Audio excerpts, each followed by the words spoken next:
Olá, amigos da Rádio Tranquilidade. É bom encontrar-me convosco a cada semana para juntos podermos estudar uma nova lição. Olá também aos nossos amigos que nos acompanham através do canal de YouTube da Igreja Adventista de Albufeira ou dos 2 Minutos com Ele, ou então também nas nossas páginas de Facebook, quer da Igreja Adventista em Albufeira, quer dos 2 Minutos com Ele.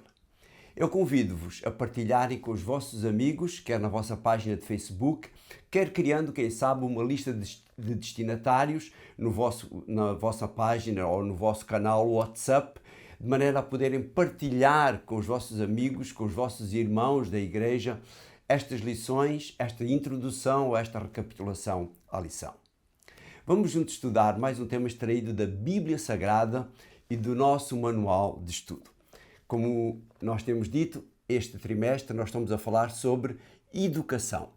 E a nossa lição desta semana, a lição número 7, fala-nos sobre a adoração na educação. A adoração é parte da natureza humana. Até parece que foi um gene colocado por Deus em nós quando da criação. Adão e Eva, antes de pecarem, iam encontrar-se diariamente. A Bíblia diz que ao fim do dia, na viração do dia, eles iam encontrar-se com Deus. Mesmo após o homem pecar, ele continuou a relacionar-se com Deus. Em todas as descobertas de civilizações antigas são encontradas evidências de adoração no sentido de reconhecimento de alguém ou algo superior ao ser humano. Quer seja uma adoração monoteísta, um único Deus, ou uma adoração politeísta a vários deuses. Nas civilizações antigas, como por exemplo a egípcia, adoravam-se seres humanos, como o faraó, adoravam-se animais, como o boi-apis ou rãs ou outras coisas, ou até elementos da natureza, como o sol, a lua, o rio Nilo, entre outros. Atualmente, mesmo nas sociedades mais secularizadas, de um modo ou outro encontramos elementos de adoração. A utilização de crucifixos, as visitas a igrejas, pequenas estátuas em casa, utilização de autocolantes nos carros, enfim, muitos outros elementos. Infelizmente, esses elementos de adoração nem sempre levaram as pessoas ou levam as pessoas à verdadeira adoração ou à adoração do verdadeiro Deus. Muitas vezes mistura-se a verdade com o erro e isso acaba por levar a uma falsa adoração. Provavelmente essa falsa adoração é inocente no início, mas por não se poder diferenciar a verdade do erro, ela acaba por fazer moça no futuro. Por isso, o próprio Jesus advertiu, conforme está em Marcos, no capítulo 7 e nos versículos 7 a 9, onde ele diz: "É em vão que eles me adoram, pois ensinam doutrinas que não passam de regras feitas pelos homens. Para que obedecerem aos ensinamentos de homens, eles desprezam os mandamentos de Deus." E ele acrescenta: "Facilmente põem de parte a lei de Deus, só para manterem a vossa tradição." Infelizmente, vemos esse ensino em escolas do Estado, como por exemplo o nosso Estado, que é um Estado dito laico ou sem religião. A palavra de Deus é clara em tantas coisas e elas são contrariadas nessas escolas e em relação às regras que são colocadas. O que vemos hoje na principal religião cristã é uma mistura da adoração a Deus com uma certa idolatria ao pedir-se a intervenção dos santos. Quando Jesus ensinou aos discípulos o Pai Nosso, ele ensinou-lhes a orar como devia ser. E ele diz: "Pai nosso que estás nos céus, santificado seja o teu nome." É a Ele e só a Ele que devemos orar, tendo como nossos intercessores, no que toca ao perdão, o próprio Jesus. Deus é claro quando nos pede a adoração de cada ser humano. Vejam o que diz Crônicas no capítulo 16 e no versículo 29. "Deem ao Senhor a honra que lhe é devida. Vão à sua presença apresentando-lhe ofertas. Inclinem-se diante do Senhor, que é santo e que manifesta cheio de glória." O que Deus está a dizer aqui é que Ele deve estar em primeiro lugar, quer na nossa vida espiritual, quer na nossa vida material, em termos de adoração também. Tudo aquilo que não seja adoração ao Senhor é uma outra coisa qualquer, mas não é verdadeira adoração. É por isso que a verdadeira adoração deve fazer parte da educação, porque é de pequenino que as crianças devem ser ensinadas.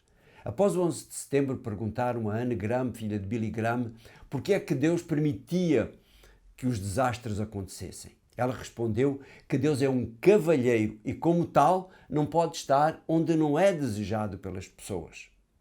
Dizia ela que Deus tem sido afastado da nossa sociedade, tem deixado de se orar nas escolas, tem deixado de se ler a Bíblia nas escolas e em muitos outros lugares da sociedade.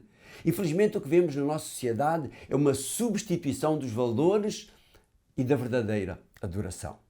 O que é material tomou o primeiro lugar em relação ao espiritual. E isso acontece muitas vezes, e isso começa muitas vezes e é levado logo desde muito cedo às crianças. Na Bíblia encontramos muitos exemplos de verdadeira adoração. A adoração que começou na infância e isso transformou aquelas pessoas. Encontramos isso na história dos 4 cativos judeus que são levados para a Babilónia, quando eles rejeitam alimentar-se de comida que tinha sido oferecida às divindades pagãs. Ou ainda mais tarde, como 3 deles, perante uma estátua de Nabucodonosor, se recusam a curvar-se, se recusam a ajoelhar-se perante essa estátua. Outro exemplo é o exemplo de Samuel, o maior de todos os juízes, cuja educação foi feita dentro do templo, logo desde pequenino. A educação, por exemplo, dada a Moisés pela sua mãe, fez da diferença no seu estado de adulto. Davi também deve ter tido uma educação muito ligada à adoração a Deus, tanto que ele toma a opção por ser ajudado por Deus ao enfrentar Golias. E que dizer de Esther, de João Batista e do próprio Jesus? Todos eles foram educados seguindo o conselho de Deus a Moisés, conforme está em Deuteronômio no capítulo 6 e no versículo 6 e 7, onde diz que os mandamentos que hoje te dou estejam sempre na tua memória. Ensina-os continuamente aos teus filhos e repete-os tanto ao deitar como ao levantar, quer estejas em casa, quer vás de viagem. Em todo o momento. Este ensino era feito através do cântico, nomeadamente através dos salmos, que eram poemas destinados a serem cantados, quer nos serviços litúrgicos do templo, quer na própria adoração doméstica. Esses cânticos incluíam o modo como Deus tinha intervindo na vida do povo de Israel e incentivavam assim a aumentar essa relação de proximidade, essa relação de confiança do indivíduo para com Deus. Isso levava a que cada adorador pudesse adorar a Deus racionalmente. É isso que Jesus quer dizer na sua conversa com a mulher samaritana, conforme diz em João 4:24, onde ele diz: Deus é espírito e os que o adoram devem fazê-lo em espírito e em verdade. Em espírito, porque a verdadeira adoração deve fazer parte, deve nascer com o indivíduo e deve fazer nascer dentro do indivíduo um relacionamento com Deus, conhecer a sua vontade, procurar a sua ajuda para fazer a sua vontade. Por outro lado, esta verdade significa o lado racional da adoração, o reconhecimento de que a vontade de Deus é o melhor para mim e por isso eu devo obedecer. Não por medo, não porque os outros dizem, mas porque eu pessoalmente reconheço isso. Um outro aspecto da adoração tem a ver com a solenidade da mesma. Embora Deus seja o nosso amigo, seja nosso Pai, é muito importante o modo como vamos a Ele. Já imaginaram como era a adoração no tabernáculo e depois no templo com o sistema de sacrifícios? Já imaginaram a solenidade das festas judaicas com o som das trombetas, a orquestra enorme e o coro de centenas de vozes? Se tiveres a oportunidade de ler o capítulo 16 da 1 de Crônicas e tenta imaginar a celebração que aí é descrita. Sim, como era importante, hoje ir à igreja é importante. Sim, a reverência, o silêncio nos momentos de adoração é importante. Sim, o louvor como verdadeira entrega e não como muitas vezes vemos, parece que as pessoas vão para o cadafalso quando estão a cantar. Foi isso que Deus pediu no passado e é isso que Deus pede a cada crente hoje.